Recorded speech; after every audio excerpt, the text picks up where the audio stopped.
هو 30 دقيقة فقط. 30 دقيقة هو الوقت المتاح علشان تصور فيديو، وعلشان تظبط إضاءة، وعلشان تظبط صوت، وعلشان تظبط مونتاج. تفتكروا ده ممكن؟ معاكم محمود، قناة ماتريكس 219 على اليوتيوب، والفيديو ده فيديو ارتجالي لأن في مشكلة في الوقت. إن شاء الله هنتكلم النهاردة يا شباب عن الجدول الدوري لتهيئة محركات البحث أو Periodic Table of SEO Success Factors. في عندنا 200 عامل تأخذهم اليوتيوب وشركة جوجل عامة في الاعتبار لما بتأرشف مواقع إلكترونية أو بتأرشف قنوات يوتيوب. في شركة محترمة جمعت العوامل دي ولخصتها لنا في 37 عامل أو 37 نقطة كده أو فاكتور. منهم 20 نقطة خاصين بحاجة اسمها On Page SEO، اللي هو العوامل الداخلية اللي موجودة في الفيديو أو الموجودة في التشانل أو موجودة في الموقع الإلكتروني، تنطبق على الكل.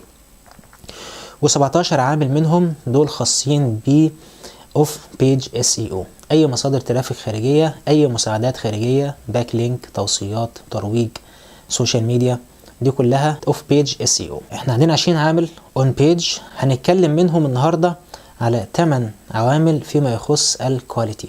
ال20 عامل دول تتصنفهم كده 3 حاجات: الكواليتي، الاركتكتور، وال HTML. HTML ده ممكن تكون خاصة بالموقع، بس اللي يهمنا احنا كتصميم او اصحاب قنوات يوتيوب كواليتي والاركتكتور. هنتكلم النهارده عن الكواليتي، جودة المحتوى. جودة المحتوى فيها كلام كتير، ولكن في نقطتين 3 كده اساسيين فيها.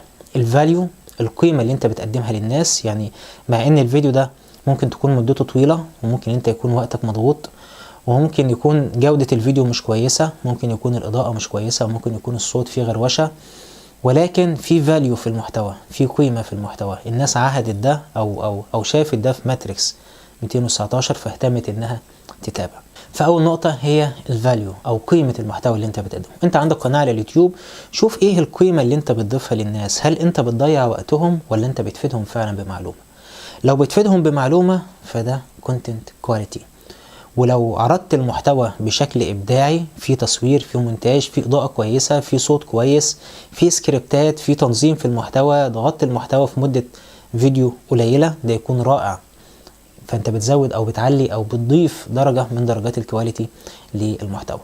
طب النقطة التانية بقى هي انطباع الناس عن المحتوى. الناس دخلت على الفيديو بتاعك وبدأت تتفرج على الفيديو. اللي اتفرج على الفيديو كان انطباعه ايه؟ لو الفيديو مثلا مدته 10 دقايق، هل هو شاف من الفيديو مثلا دقيقة او كنسل، ولا شاف 5 دقايق، ولا 8 دقايق، ولا 10 دقايق؟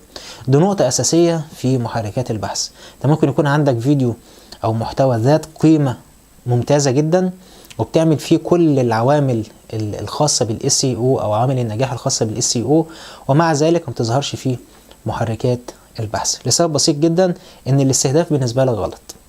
طيب يبقى النقطة الأولى، الناس بتتفرج على وقت قد إيه من الفيديو؟ الناس بتزور الموقع بتاعك، بتقعد تتصفح الموقع وقت قد إيه؟ لو أنت عندك تدوينة فيها 300 كلمة بيصوركم دقيقتين، اللي دخل قعد دقيقتين ولا دقيقتين وأكتر؟ طب ساب الفيديو ده وراح لفيديو تاني خاص بيك، ولا قفل الشانل على طول؟ عمل سبسكرايب ولا عمل أنسبسكرايب؟ عمل لايك ولا عمل ديسلايك؟ عمل كومنت إيجابي ولا كومنت سلبي؟ دي كلها عوامل بتأثر في وجود الفيديو بتاعك او وجود القناة بتاعتك في محركات البحث. النقطة التانية والمرحلة التانية على طول هي الاستهداف الصح. يعني على سبيل المثال، انت ممكن يكون عندك محتوى كواليتي عالي جدا في مجال الصيانة مثلا، انا بشرح حاجات في مجال التقنية وفي مجال الصيانة، ولكن استخدمت كلمات مفتاحية غلط.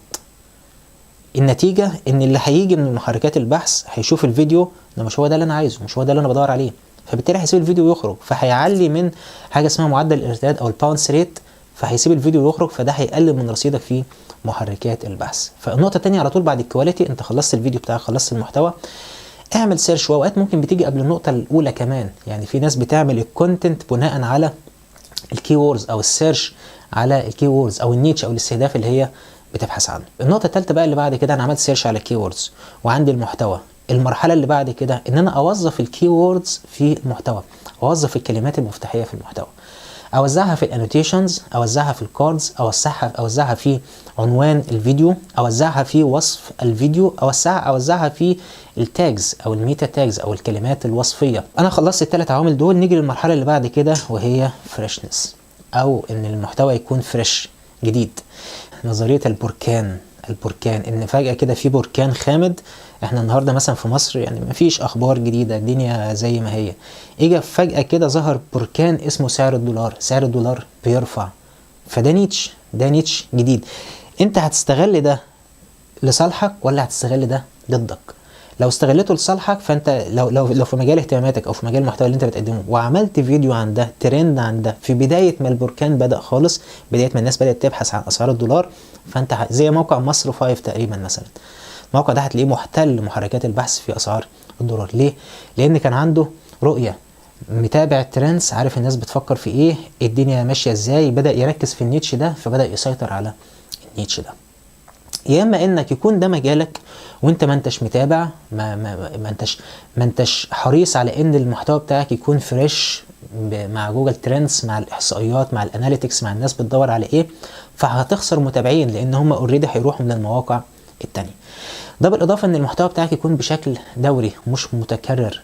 يعني انا ما اشوفش مثلا فلان عمل فيديو عن وليكن مثلا تصليح شاشه الكمبيوتر، واخد نفس الفكره بالظبط تيبيكال واعمل زيها بالظبط تيبيكال تصليح شاشه الكمبيوتر، وما اضيفش فاليو، ما اضيفش قيمه.